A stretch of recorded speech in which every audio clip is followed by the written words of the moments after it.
Hey, everybody, welcome back to Contest Prep University. Joe Klemczewski with Adam Atkinson, episode 3 in our series on hard truths. And this third one is that you just don't nail your peak, something that Adam mentioned in the last 2 episodes. And it's even a question mark for us as coaches. I'm telling you, after almost 30 years of doing this, Adam, when there's more on the line for a client, you've got a client doing all the work, they want it so badly. I mean, I'm still biting my fingernails. Am I doing the right things? Am I planning the right way? Am I anticipating the right challenges? And even though as an educated, experienced coach, I usually make sure we get to exactly where we wanted to go, it's not always just, rainbows and sunshine. There's a lot of work, a lot of monitoring, a lot of corrective steps along the way. But even then, biology is a bitch. Like sometimes you don't get your way and things happen with some GI issues or hormonal timing or things like that. The show is disorganized and you were told you're going to be on stage here, and 2 hours later you're still waiting, and now you don't know what to do with your food and hydration. And a lot of things happen, and you still have to realize, just like in baseball or any other sport, there are more times at the plate. You're doing some great data collection and learning, but it's not always going to be as perfect as you might think. But the times that it is, and the times that you get closer, and you can get there with more consistency and predictability, that's what keeps us coming back.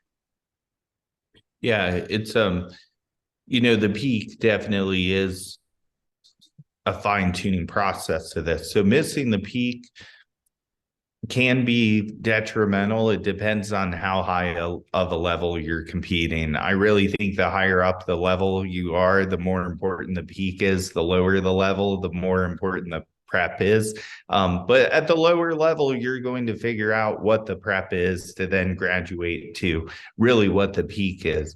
I think a lot of times people's first contests, they don't even really see the differences in peak week, even though maybe they've reached an elite level. They're just so overwhelmed by everything else. It's hard for them to digest. But to your point, it can break you. I mean, there's some pretty rapidly extreme peak week protocols out there, and I have seen it go wrong where someone looks perfect a couple days out on Instagram, and then you see them get on stage and you wonder, what the heck happened to that person? Is that even the same person? And then you hear that they had a burger and fries the morning of the show and the night before the show, and they weren't even eating that stuff prior. And maybe they don't even make the stage because they get a GI issue from eating something so different and extreme. So, I would say in unpractical peak week approaches, it actually can break you, but hopefully no one's doing that here.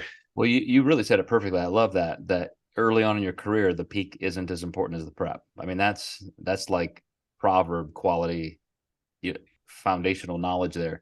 But another thing is, I don't want people to misunderstand that, hey, the peak is not that important, and you miss one, so what? But I will say this, to your point, when everything else has gone well and your prep has been perfect and peak week, you're managing all those variables every day.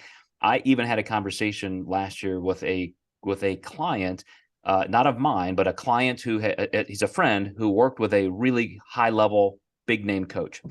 And this guy is the friend of mine is a pro, and showed me the photos and the outcome, and he didn't place as well as he wanted to. And I looked at the photos and I said, yeah, you definitely weren't at your best. Like the peak didn't work well. And it was a great, compliant, excellent, hardworking, bodybuilder, and a really good, smart, high quality coach. And that day it just wasn't quite there. And I said, it's not awful. You weren't horrible. You're a pro competing in a pro show with a lot of great competitors. I just know it wasn't your best. And, to no fault of yours or his, could have been a lot of things. But here's what I see forensically. You were definitely this. Maybe this was an issue.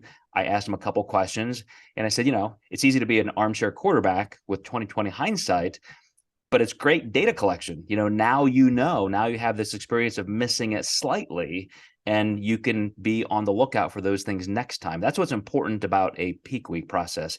When you don't crush it perfectly, you've hopefully at least learned something.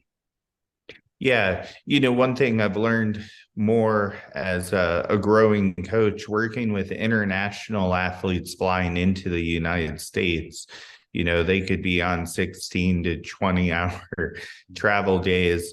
The stress that accumulates from that can really be difficult. Are you seeing spillover? Or are you seeing stress? And if somebody drops 2.2 kilos overnight, they definitely finally got their first good night's sleep in 2 days. So what you're seeing when you're loading them isn't too much food, it's stress.